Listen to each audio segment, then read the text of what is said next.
When people think of the downfall of Numenor, they picture Numenor's final moments as it drowned beneath the waves, never to resurface. And rightly so. But one could definitely make the argument that the downfall of Numenor was a process that took most of the Second Age, and has its roots at the awakening of men itself. In this video, we're going to discuss how the Númenóreans turned evil, and more importantly, why it happened. When Sauron was captured and brought to Numenor, the Númenóreans were already well down the path of shadow. For over 1,000 years at that point, Numenor was an empire that had been built on the oppression and exploitation of others, and had largely rejected their old ways of peace and friendship. So when Sauron arrived, the Númenóreans were already on the brink of utter moral collapse, and Sauron just pushed them over the edge, which ended up being catastrophic. But how did they even get to that point? Well, the Númenóreans turning to shadow actually has a lot to do with Morgoth. Yes, Morgoth was gone when Numenor was raised, but the Númenóreans were men, and it was Morgoth who originally corrupted men, shortly after their awakening. There's a passage from Morgoth's ring called Afrabeth Finrod Andref, which gives us glimpses into the mindset of the Edain, the ancestors of the Númenóreans, and how their original conversion to Melkorism, followed by their rejection of it, greatly influenced the way they perceived the world. It also shows us some of the fundamental differences between elves and men, and how they might misunderstand each other. The conversation in the story is between Andref, a woman of the House of Beor, and King Finrod Felagund of Nargothrond. Two of the most important things we learn from the conversation is A. Men having a fear of death, and B. Men are not content. The first is relatively self-explanatory. Ilúvatar provided men with the gift of men, a fate separate from that of Arda. However, partly thanks to Morgoth's influence, men perceived it as a bad thing. They would grow old and die, and while alive, they did not know what would come next after death. Sorry if that made you ponder your own mortality. The second point needs a little more explaining. It's partly related to the first point. The discontent of men is because they pass swifter, and need to make the most of what time is given to them. But there's more depth to it. Andref explains that the Edain, who rebelled against Morgoth, were then pursued west, only to find the shores of the sea and the darkness right before them. They have never known true contentment. They were corrupted, they repented, they rebelled and fled, and now their backs were to the wall and they had no choice but to fight. This changes with the coming of Numenor. The Edain are now the Númenóreans, their lifespans are greatly extended. Instead of living for 80 or so years, they now live for anywhere between 200 to 400 years. Instead of a constant battle against the darkness, they now get to live in peace and freedom. For the first time in their brief history, the Edain, the Númenóreans, are now content, and have seemingly overcome men's original sin. And in the early days of Numenor, we truly do see this. The Númenóreans are utterly content with their island paradise, isolated from any troubles that might still remain in the world. They enjoy the simple things, visits from their elven friends, stargazing, horse riding, singing, dancing, architecture, sports. We also see that the Númenóreans are not so fearful of the gift of men. The early rulers of Numenor abdicate before their deaths and relinquish their lives willingly before they become frail and senile. However, this comes to an end, slowly and in many smaller increments. The first step comes in the year 600, when the prolific Númenórean sailor, Veantur, sails back to Middle-earth, the first time a Númenórean has been since they originally left.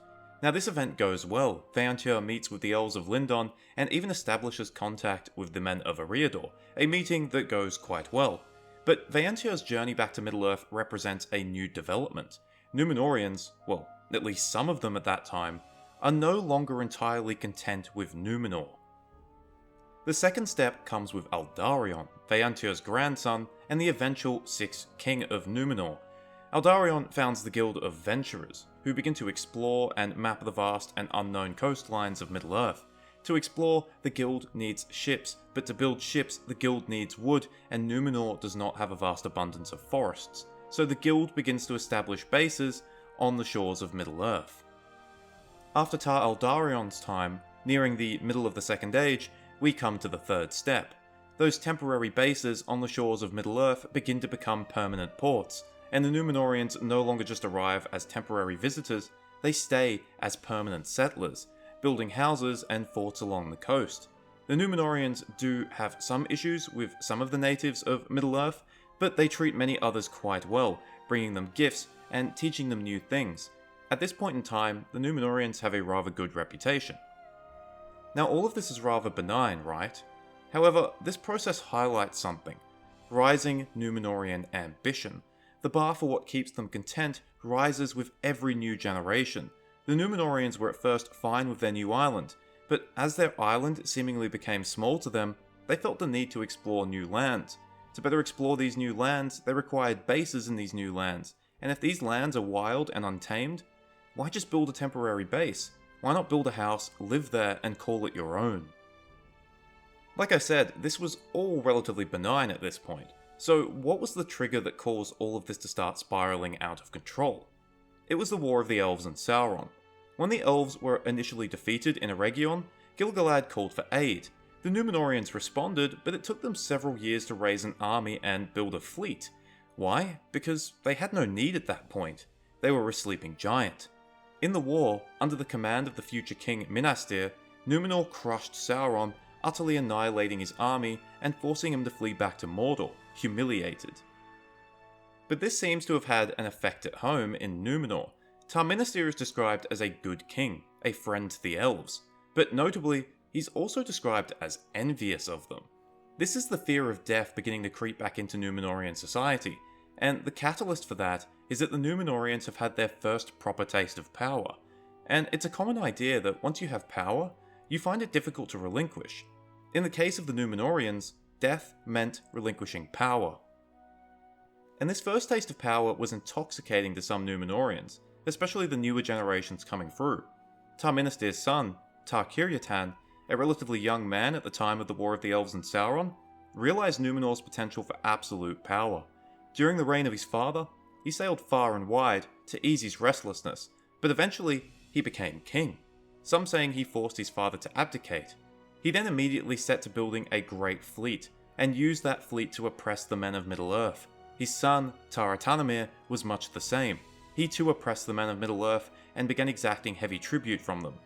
Once again, the bar for what made Númenóreans content had been raised. Friendship with the men of Middle-earth was not enough. Now they must subjugate them and extort them. And as their power increases, so does their fear of death, and by this point it becomes a central aspect of Númenorian society, much like it was when men were first corrupted by Morgoth. Under Tar Atanamir, the Númenóreans first speak out against the ban of the Valar. They openly express their fear of death, but this time it isn't driven by naivety or fear like it was in the past.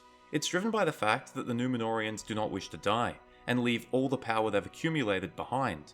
They want to enjoy that power for as long as they can. And Tar Atanamir is the first king to demonstrate this. He does not abdicate, he does not willingly lay down his life, and clings on until senility, which only gains him an extra 20 or so years. The fear of death only continues to increase following Tar Atanamir. The Númenóreans begin to try anything to delay the onset of death, and upon someone passing, they even try to find ways to restore life, something which is way beyond them. Instead, they only achieve the art of preserving dead flesh, and they put this on display. They begin building mighty mausoleums and fill the land with silent tombs. They fear death, yet they surround themselves with it, as if to constantly remind themselves of this futile struggle against nature. And it gets worse. Following Tar Telematai, the lifespans of the Númenóreans begin to rapidly decline as their feud with the West got worse. Speaking of the West, let's rewind for a moment, because the Númenórean feud with the Valar and the Elves plays a huge role in their downfall. In the time of Tar Atanamir, a rift begins to form between the Valar and the Númenóreans. When the Númenóreans begin to openly speak against the ban of the Valar dispatch elven messengers. The dialogue between Tar Atanamir and these messengers proves fruitless. Tar Atanamir explains Númenor's grievances, and states that the gift of men requires blind faith. To the Númenóreans, the messengers do not have a satisfactory answer. They basically say, "We don't know what happens to men, but trust in the Luvatar anyway." They also state that the Undying Land does not bestow deathlessness. It does not help that elves struggle to understand mortality as a concept, and cannot truly sympathise with the plight of the Númenóreans. With all their power and greatness, the Númenóreans interpret these back and forths as the Valar purposefully keeping them down. and as a proxy of the Valar, the elves are in the firing line. Thus, anti-elven sentiment begins to increase in Numenor. First, it begins with the king's men refusing to teach elven languages to their children, then teaching those languages is banned, and finally, using those languages is banned altogether. First, elves are welcomed in Numenor, then they begin to come seldom and secretly, and finally, they are banned, and anyone who welcomes them is heavily punished. One can go through history and map out each of these little steps. The Númenóreans return to Middle-earth. They begin to explore, they begin building settlements, they are dragged into war against Sauron, they taste true power. True power brings back their fear of death. The fear of death increases their lust for wealth and power. The fear of death causes them to turn their backs upon the Valar. Anti-elven sentiment increases, their lifespans begin to shorten, their decreasing lifespans increase their fear of death all the more, and that fear of death drives them to ever greater lengths to accumulate even more wealth and power. All of these ideas were embodied perfectly by Ar-Pharazôn, Númenor's infamous final king. He had an unmatched desire for power, he waged wars in Middle-earth and returned with great amounts of wealth. He broke ancient traditions, usurping Tamiriel and forcing her to marry him, despite them being cousins, simply out of a lust for power. When he makes war upon Sauron, he does not do so out of the goodness of his heart, but out of pride. Sauron calls himself King of Men, and Ar-Pharazôn wants that title for himself. This isn't a battle between good and evil, it's a battle between two tyrants. Thus, when Sauron arrives in Numenor, Ar-Pharazôn is a sitting duck. This is a man who wants everything, and Sauron is able to convince him that he and his fallen master, Morgoth, can provide. And as Ar-Pharazôn grows older, Sauron uses his fear of death against him, convincing him to become more and more extreme in his ways. Finally, Sauron convinces Ar-Pharazôn to wage war upon Valinor, because the Undying Land can provide undying life. Or so Sauron says. With the fear of death heavy upon him, Ar-Pharazôn gives in and pays for it with the destruction of his kingdom. So there you have it. The true downfall of Numenor was not a sharp, sudden event. It was a long process that took thousands of years. In the beginning, it was made up of small, seemingly benign steps that one would think little of, but over time, these steps became increasingly extreme and hastened Numenor's fall towards the shadow.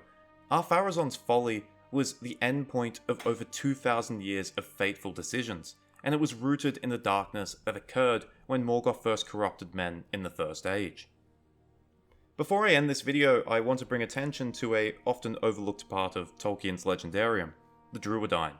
When Numenor was first raised, a couple of families of Druedain that had originally lived in Brethil actually travelled to Numenor and lived amongst the Númenóreans. When Tar Aldarion was making his journeys to Middle-earth, they begged him not to go, sensing that only evil would come of it.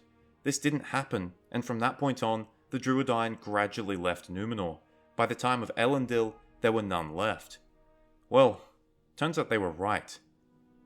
Thank you for watching. I hope you enjoyed it or at least found it interesting. Looking into what turns societies evil is always super interesting, but also super scary. So if there's one thing you should take out of this video, be kind to your neighbours. Don't try to oppress them or take tribute from them, and don't try to bring the dead back to life. Also, don't invade Valinor. Cheers, farewell, and remember, I just gave you some life advice, so I'm not giving you more here.